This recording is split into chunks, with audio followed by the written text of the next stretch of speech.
attrait pour l'Italie, d'abord parce que la Corse a été génoise pendant très longtemps. Euh, le père Bonaparte est né sous domination génoise. Napoléon lui-même s'est passé tout près. Hein. L'accord avec la France sur la Corse, c'est 68. Lui, il est né en 1769, donc vraiment, c'est passé tout juste. Ils ont été élevés, les enfants Bonaparte, en italien. Hein. Alors les Corses vous diront que c'est en Corse, mais non, à l'époque c'était en italien. La Corse était naturellement tournée vers l'Italie parce que les jeunes cadres, comme on dirait aujourd'hui, allaient y faire leurs études, notamment à l'université de Pise. Bref, il y avait un environnement italien dans sa jeunesse.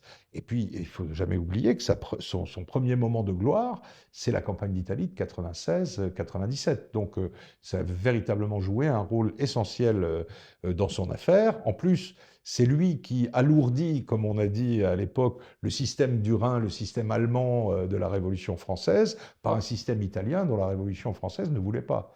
Donc après, il fallait bien s'en occuper. Et il s'en est occupé en créant, en effet, une entité, on va dire indépendante, mais rattachée à la France, qui était le Royaume d'Italie. Donc, on va dire grosso modo le nord de l'Italie, en créant des départements français et puis en donnant une principauté à sa sœur Élisa, le royaume de Naples à son frère, puis à son beau-frère Murat, en annexant les États pontificaux.